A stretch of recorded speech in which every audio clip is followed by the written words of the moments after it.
আল্লাহ তাআলা যেভাবে বলেন তাতে নারী সমাজ এক সময়ে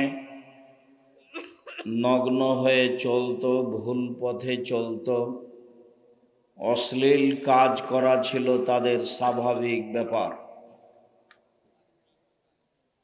আবার সেই দিন ফিরে আসছে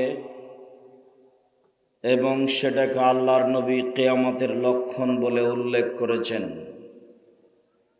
আবু হুরায়রা রাদিয়াল্লাহু তাআলা আনহু বলেন, রাসূল সাল্লাল্লাহু আলাইহি ওয়াসাল্লাম বলেছেন, ইন্না মিন আসরাতিস সাআত তাইরফাল ইলম, পৃথিবী ধ্বংসের চিহ্ন হচ্ছে বিদ্যে উঠে যাবে। ওয়ায়ানজিলুল জাহাল, মূর্খতা বর্ষণ হবে। ওয়াকসুরা শারবুল খামর, নেশাদার দ্রব্য পান করা বেশি হয়ে যাবে।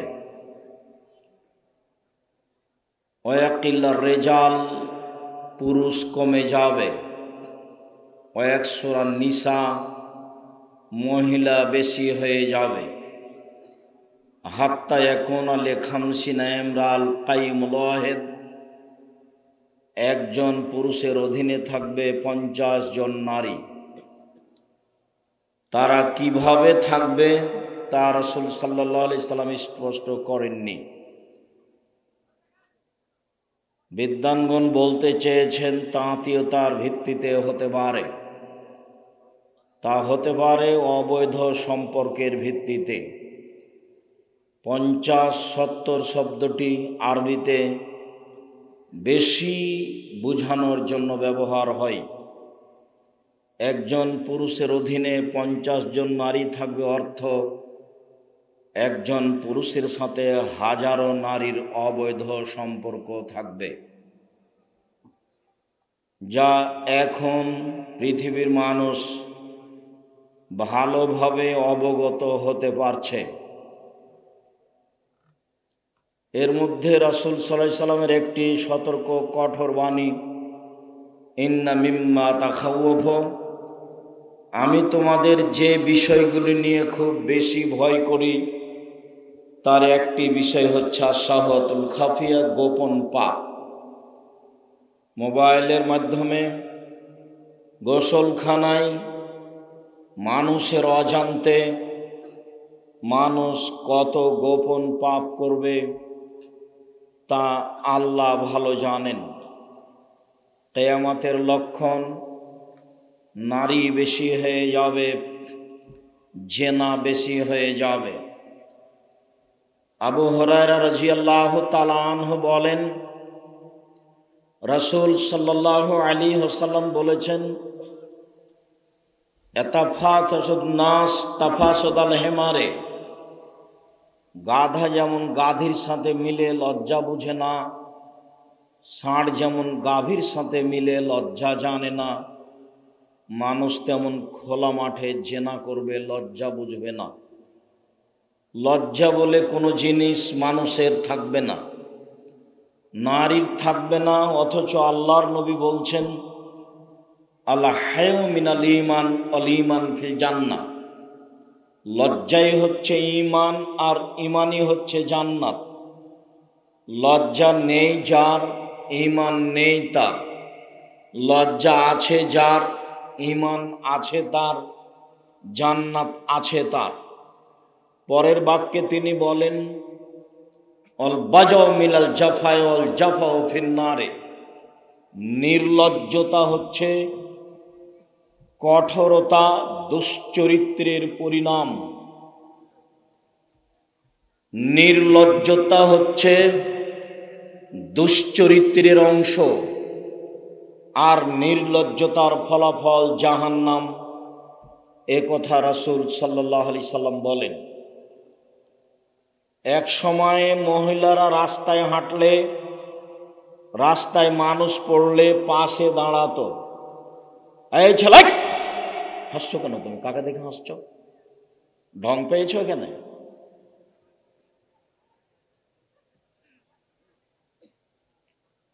ভদ্রতা বজায় রেখে বসে থাকার চেষ্টা করবেন।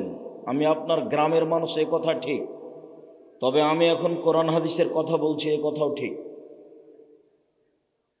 আপনার হাসি, আপনার নোংরামি আমি পছন্দ করি না, গ্রহণ করি না। আমার জীবনে আমি কোনোদিন মানুষকে হিসাব করে কথা বলিনি, কোনোদিন সেক্রেটারি সভাপতিকে আমি হিসাব করে কথা বলা আমার প্রয়োজন হয়নি। মানুষের দিকে, মানুষের পয়সার দিকে চেয়ে থেকে আমাকে চলতে হবে, এটা আমি কোনোদিন প্রয়োজন মনে করিনি। ওইভাবে আল্লাহ আমাকে কোনোদিন মাঠেই নিয়ে যায়নি।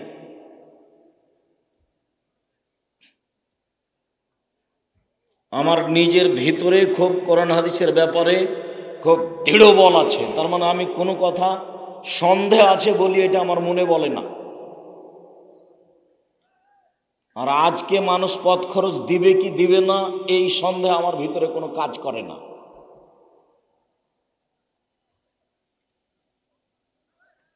পয়সা আমার পিছনে ঘুরে, আমি কোনোদিন তার পিছনে ঘুরি না। কাজেই আমি আপনার গ্রামের মানুষ, এই কথাই ঠিক। তবে যতক্ষণ আমি কথা বলবো ততক্ষণ আপনি সাবধান থাকবেন, এই কথাও ঠিক। আমি নির্বাচনে আসিনি, আমি কারো কাছে ভোট চাইতে আসিনি। কাজেই আমার ভোট দেওয়াতে আর নেয়া দেওয়াতে আমার কোনো ঠগাও নয়, জিতাও নেই। আমি এসেছি আপনার কিছু উপকার করবই করব ইনশাআল্লাহ। সম্মানিত দিনী ভাই বোন, যা আমি বলছিলাম, রাসূল সাল্লাল্লাহু আলাইহি ওয়াসাল্লাম বলেন, এতাহারাজুনা তাহারুজাল হিমারে, গাধা যেমন গাধীর সাথে মিলে লজ্জা বোঝে না, ষাঁড় যেমন গাভীর সাথে মিলে লজ্জা জানে না, পুরুষ নারী খোলা মাঠে জেনা করবে, লজ্জা বুঝবে না। মা বেটা বসে ল্যাংটা মেয়ে দেখছে, কোনো খারাপ লাগে না, অসুবিধা বোধ হয় না।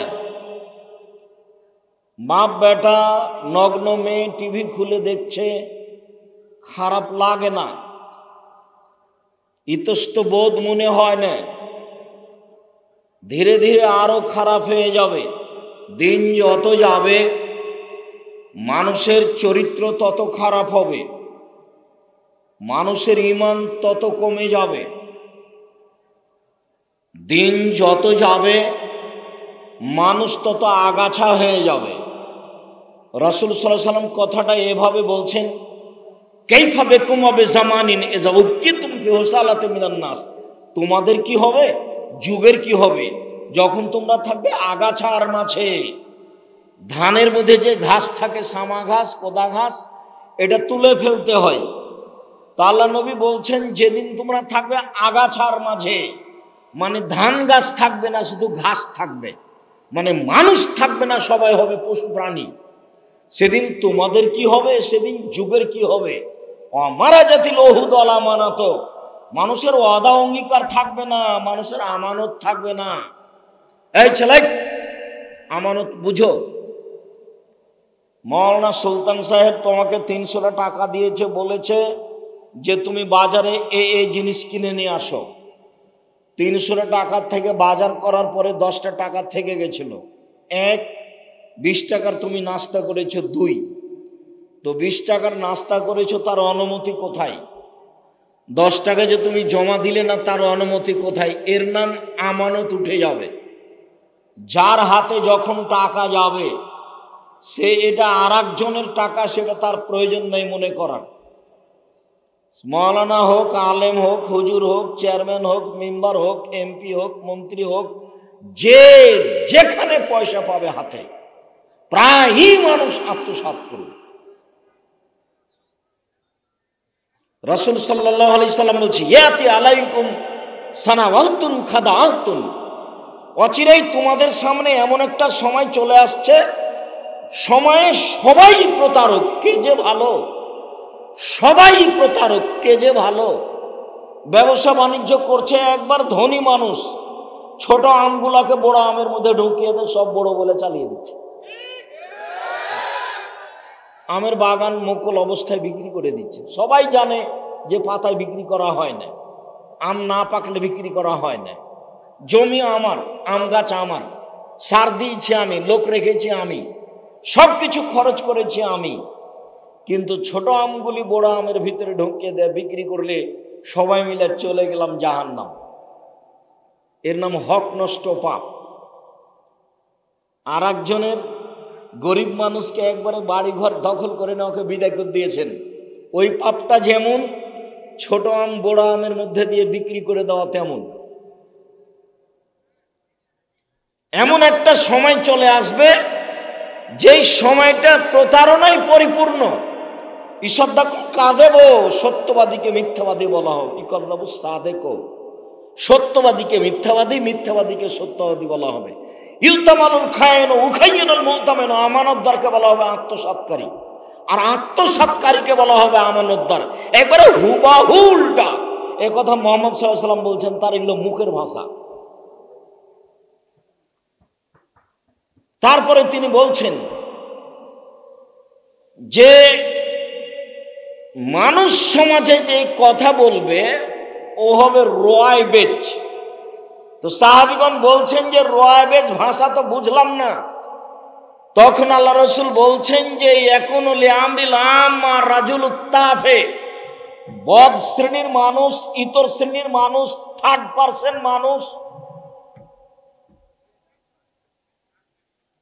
বদ শ্রেণীর মানুষ, ইতর শ্রেণীর মানুষ, অধমের সন্তান অধম, মূর্খের সন্তান মূর্খ। ছোট লোকের বাচ্চা ছোট লোক যেদিন সমাজের দায়িত্ব পালন করবে সেই দিন হবে কিয়ামতের লক্ষণ, সেই দিন কিয়ামত হবে। চাঁপাইনবাবগঞ্জের ভাষায় ছোট লোকের বাচ্চা ছোট লোক, বেন্যার বাচ্চা বেন্যা যেদিন দায়িত্ব পালন করবে সেদিন কিয়ামতের লক্ষণ হবে। এই কথা মুহাম্মদ সাল্লাল্লাহু আলাইহি ওয়াসাল্লাম বলেন, এটা আমার মুখের ভাষা নয়। সেদিন জেনা বেশি হয়ে যাবে। মা বেটি খোলা মাঠে জেনা করতে কোনো পরোয়া করবে না, লজ্জা বলে কোনো জিনিস নাই। জামাই যে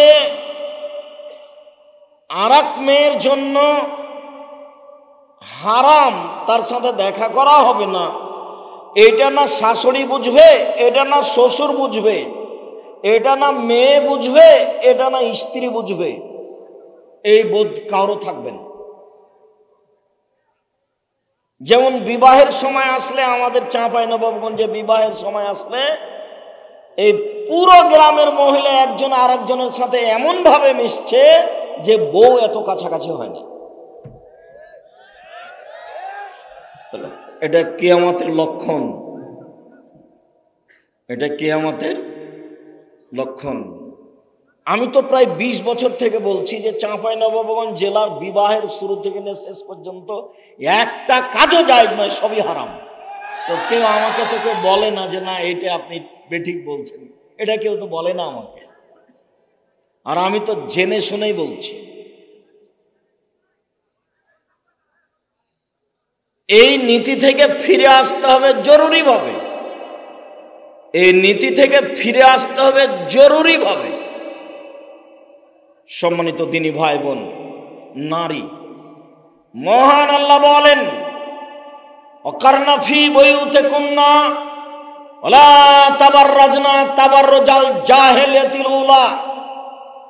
হে মুসলিম মহিলা, তোমরা বাড়িতে থাকো।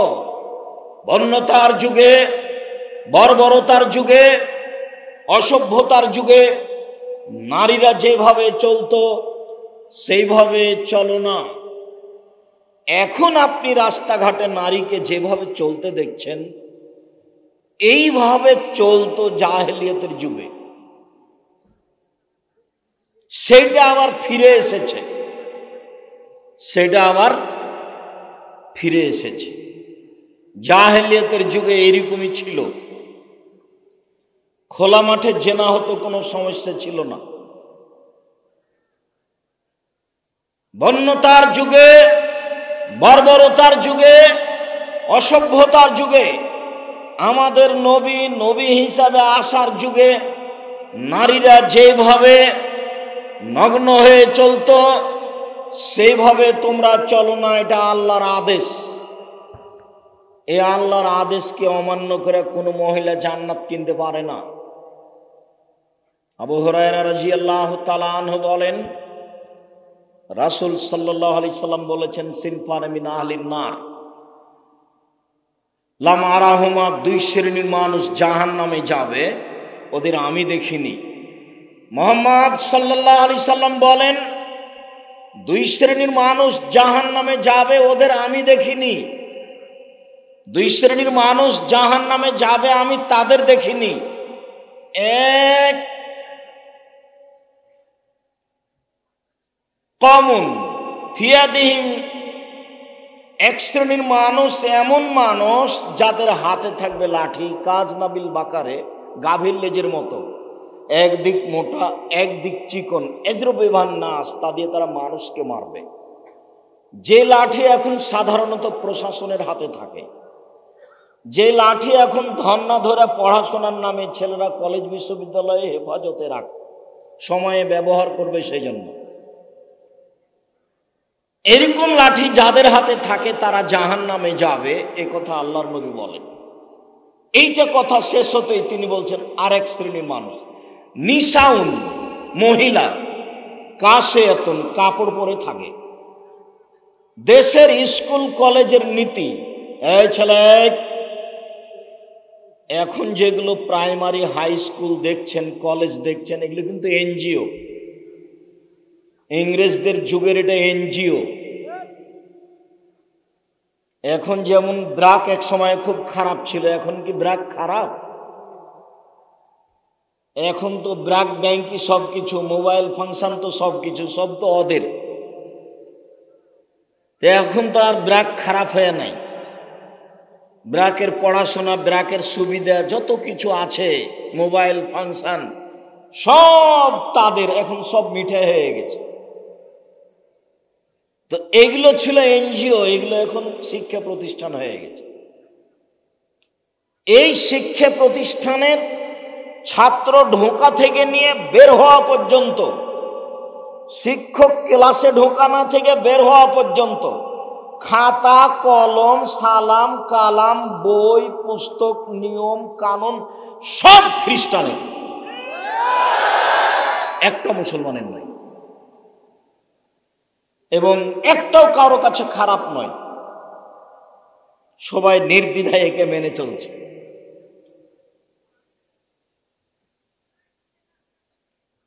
সম্মানিত দিনী ভাই বোন, মহান আল্লাহ বলেন,